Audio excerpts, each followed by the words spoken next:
Kesubos Daf Yud Dalid continues the Gemara's discussion of the machlokes between Rabbi Gamliel and Rabbi Yeshua about what happens when a woman has apparently been mezana and we don't know if she is kosher or pasul to kahuna. The Gemara will have a case that occurred and a question as to whether we can apply this machlokes to that case. Then the Gemara will have contradictions in both Rabbi Yeshua and Rabbi Gamliel. Then the Gemara will bring a brisa and see how it fits, and the Gemara will then have to explain an expanded version of the brisa at length, because there are many self-contradictions within the brisa itself. So let's begin. First of all, the Gemara has a case of an urus and an arusa, a couple, a chassan and a kala, were engaged. They just had kiddushin, and they came before Rav Yosef. She was apparently pregnant, although the Gemara doesn't say so. And therefore the question was, what happened? Was she nival to someone who pasels her? What's the situation here? The Gemara doesn't say what the claim was. As a matter of fact, the Gemara says that Rav Yosef asked her, what's the story? And she said, it's from my urus. The father is my urus. He's the one. And then he asked him, and he agreed. He said, yes, I'm the one. So what was the argument then? They couldn't have been arguing over the ksuba. They maybe were arguing over whether or not she's usher to him. Do we have to suspect that she was mezana with someone else, and therefore she's usher lebal? Anyway, Rav Yosef said, we can trust her and assume that she's telling the truth for two reasons. First of all, he agrees. If he agrees, why should we assume anything else happened? Second of all, we have Rabbi Gamliel's opinion. We know that the machlokes between Rabbi Gamliel and Rabbi Yeshua was talking about a case where a single girl was found to be pregnant, and she says the father is a kosher, and therefore I'm still kosher to kahuna. And there, Rabbi Gamliel said she's trusted, and the halacha is like Rabbi Gamliel against Rabbi Yeshua, who said no, we don't believe her. So here also we should believe her. She said that the father is my urus, so we should believe her. We shouldn't assume that the father is somebody else. And the potential nafkamina would be the child would be a mamzer, or she would be usher to her husband. So Gemara says that Abaye asked Rav Yosef, you want to say he's the husband agrees, fine. But Rabbi Gamliel is not a proof to here, because Rabbi Gamliel only said his halacha. He said his halacha in all cases, but we only paskin like him. The Gemara says Shmuel said to Rav Yehuda, he said, sharp one, he said, we only can do a psak like Rav Yehuda. We can only do a psak like Rabbi Gamliel in a case where it's roiv ksherim, where the majority of people who could have been the father are kosher, are people who don't pasel her to kahuna. If she's in a city, for example, that's roiv goyim, and therefore the majority of the people around would pasel her to kahuna, there we can't do halacha like Rabban Gamliel. Even though the halacha is like Rabban Gamliel, we can't paskin like Rabban Gamliel in that case. So therefore, how could you say, well, the halacha is like Rabban Gamliel? Here we're talking about an arzan and arusa. Everyone's usher to an arusa. It's not just roiv psulim. Everybody's a pasel except for the arus. Everybody would pasel her to her husband.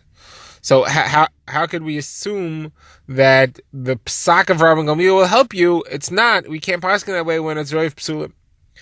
So Gemara answers that Rav Yosef said, no, you have to pay careful attention to what happened over here. Shmuel said, the halacha is like Rabbi Gamliel in all cases, but we can only paskin like him in a case of roiv ksherim. What do you mean the halacha is like him? If the halacha is like him, how come you can't paskin like him?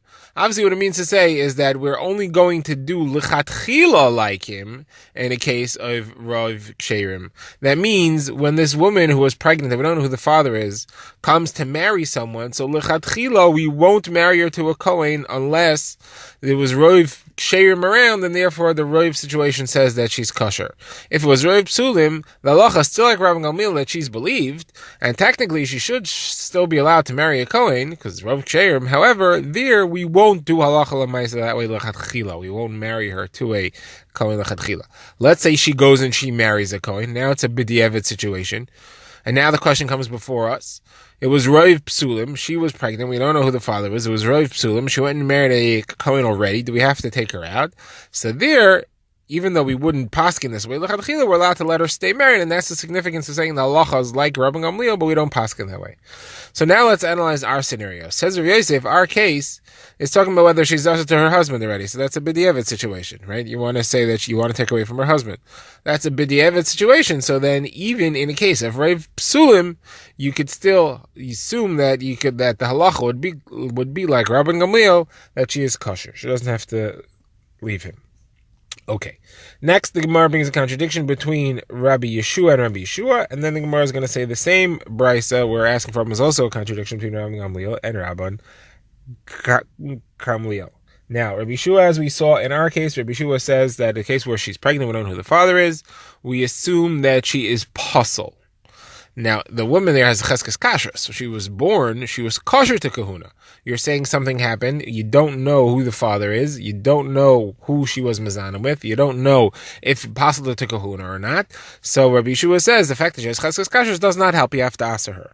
Says the Gemara, though, we have a different case where Rabbi Yeshua seems to say you do go with cheskes kashrus. What's that? So the Gemara quotes a brisa with a cryptic phrase. The brisa says the almana of an Isa is kosher to kahuna. Isa means a doe. What's the almana, the widow of a doe? What does that mean? So Rashi explains, and other Rishonim have other explanations what it means, but Rashi's explanation is that she's an almana of a safek chalala, of a safek chalal. If she was married to a person who was a safek chalal, if he was a chalal, she's now also to kahuna forever after. So she is here for a safek chalal. We have a question. We don't know if her marriage asked her to a chalal, to kohanim forever after because of this person who was a chalal, was a safek chalal that she was married to. Now, how do you have a case of a safek chalal? So a chalal is someone who is a Kohen. He's a descendant of a Kohen. His father is a Kohen, but his Kohen father did a forbidden marriage that gave birth to him. So this person is a suffix whether his father's marriage to his mother was forbidden or not. So how's that? So you had a woman who was a suffix grusha, a suffix divorcee. She was married. She got a suffix get from her husband. Let's say he threw it to her, and we're not sure if it was closer to him, closer to her. We're not sure what happened. We're not sure if she's divorced or not. And then her husband died anyway, and she married a Kohen. So if she was divorced from the first husband, she's usher to the Kohen, and the kid is a chalal. If she was not divorced from the first husband, then he died, she's an almana, she's allowed to marry a Kohen, and the kid is not a chalal. This kid went and married a woman, and that's the woman who we're calling an almanas Isa. She was married to a safek chalal, and the question is, after her husband now dies, is she mutter to kahuna, or she usher to kahuna? So there, Rabbi Yeshua says that she's kosher. She's kosher to kahuna. Now, what could be the reason? It must be because she has a cheskas kashrus. She was born kosher to kahuna. You assume the fact that she married a safek chalal we're not going to assume she's usher to kahuna. So says the Gemara's contradiction on Rav Yeshua here, who says you don't go with the chazaka. So the Gemara answers is a very different case. There, you assume that the woman checked it out. She married somebody. She married a suffix. So you assume she did full investigations and research before she married the guy. Therefore, she had good reason to believe that he was not going to pasul her to kahuna before she went and she married him. However, in our case, she was mezana. A woman who's mezana with someone is not going to check him out. So therefore, you cannot rely on anything. That's why Rabbi Shua, in the case of znus, says you don't go with chazaka. You assume that she's usher. You assume that the person she was mezana with pasuled her for kahuna. While in the case of the almanas Isa, you assume that she made sure that the person is not going to pasul her to kahuna, and that's why Rabbi Shua there says she's still kosher to kahuna. Says the Gemara, there's a contradiction in Rabbi Gamliel as well, because in that same case of almanas Isa, Rabbi Gamliel says that you cannot allow her to marry kahuna. Now, the exact text of the brisa there is that Rabbi Yeshua and Rabbi Yehuda ben Sarah testified that she's kosher to kahuna, and Rabbi Gamliel said, I accept your testimony, but we can't allow kahanim to marry them because kahanim tend to be machmir. We can't raise them down together and allow this. So you see there for Rabbi Gamliel's answering it. So the question there is now the same thing. Rabbi Gamliel, in our case of the znus, where the woman was mezana, we said we'll assume cheskes kashrus, or whatever the reason is, we'll assume that she's still kosher to a kahuna. In the case of the one who's a almanas Isa, married to a safek chalal, according to Rashi, we assume that she's usher to kahuna forever after. Why would that be? So the Gemara therefore says that the answer is because there the woman doesn't know her status either. In the case of this nose, the woman is a bari. She's saying, I know who I was mezana with, and I'm telling you he didn't possibly take kahuna, he was a kosher. In that case, she married a safek chalal. She doesn't know if he's a chalal or not. Therefore, there's no tainas bari. She doesn't come and say, I'm for sure. You don't come and say you're for sure, so then we're not going to assume that you know anything. We're going to say, 50-50 suffix, we have to answer you.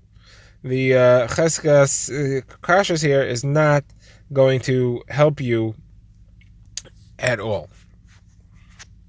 Now, says the Gemara, there's another answer. Says the Gemara, there's another answer for Rabbi Yeshua. And that's Rabbi Yeshua, the case of the suffix chalal may have been a case of really a sfek. And that's that we don't even know who the father of this chalal is. We have a suffix whether his mother was a grusha when she married a Kohen, and we don't even know if this kid is the son of the Kohen or the son of the previous husband, because she was married to both of them within 3 months of each other. We don't know if it was a 7-month pregnancy to the Kohen or 9-month pregnancy to the previous husband. So we don't even know. We have a sfek. Suffix number 1, is he a son of the Kohen or is he a son of the previous husband, the Yisrael? Even if he's a son of the Kohen, was his mother a grusha at the time that she married him, or was her mother an almana at the time that she married him? Therefore, it's a sfek. And that's why, in this case, Rabbi Yeshua would say that it's a mutter. Now, still Rabbi Gamliel says it's usher in this case. It says it comes out a funny thing. According to Rabbi Gamliel, we only care whether or not the woman is sure of what her status is. And that if she's sure, it doesn't matter if it's a 1 suffix, 2 suffix, we go with the fact she says she's for sure or not. Puzzle to kahuna, we believe her. If she's not sure, we're not going to believe her. Even if it's a suffix, even if it's 2 suffix, we're not going to believe her. Now, on the other hand, Rabbi Yeshua says it all depends on how many sfekis there are. We don't care if she's sure, she's not sure. Both the cases where she was mazan and she's sure, the case where she married a suffix chal, she's not sure, it doesn't matter. If it's 1 suffix, we'll go l'chumra, we'll aser. If it's 2 sfekis, we'll go l'kula and say she's mutter. Alright, now the Gemara wants to analyze more closely this case of the Almanas Isa. The Gemara is going to analyze what exactly is an Almanas Isa. The Gemara is going to bring a brisa with 3 statements as to what an Almanas Isa is. What is this case where we say that she's kosher, where Rabbi Shua and Rabbi Yehuda ben Sarah said that she's kosher to kahuna. The Gemara is going to ask 3 kashas on the brisa and answer them all at once. So the brisa begins as follows. The brisa says, what's an Almanas Isa? We said Rabbi Yeshua, Rabbi Yehuda ben Sarah said an Almanas Isa, a widow of the dough, something mixed in, is kosher to kahuna. So what's that? So the Tanna Kama says an Almanas Isa means that she's a suffix, but it's not a suffix that she married a mamzer or an sin or an eved, which the word calls eved malachim, because the servants of the kings, the slaves of the kings, are more likely to try to marry someone that they're not supposed to. So that means the Tanna Kama is saying as follows: if you have a suffix, if the suffix that she married was a suffix mamzer, nesin, or eved, she's aser to kahuna.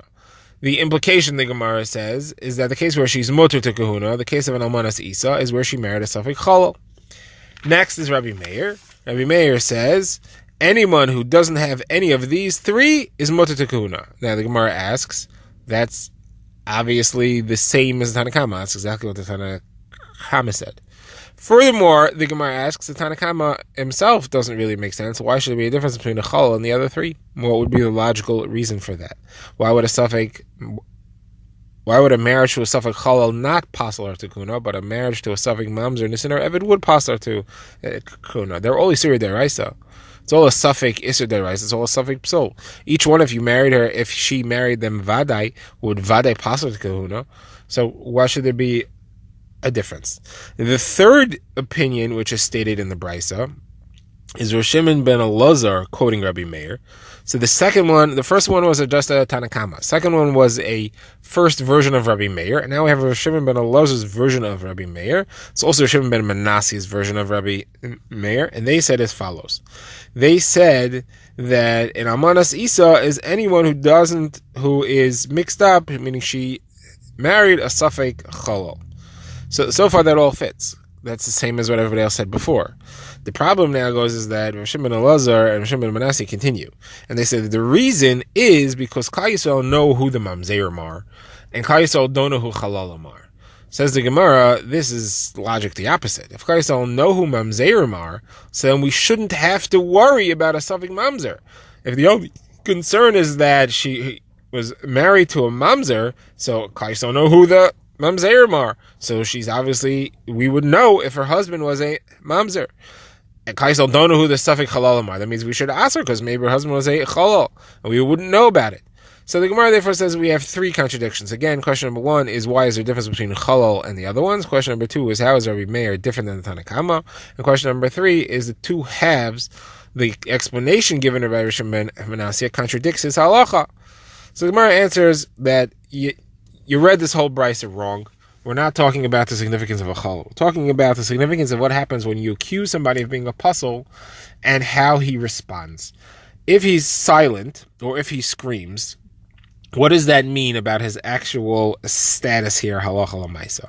So the Tanaim are discussing, if the guy screams, okay, he's protesting. That seems to indicate he doesn't agree. If the guy, you accuse him of being a puzzle and he's quiet, is that a sign of agreement that he knows that he's a puzzle? So the Tanna Kama holds, yes.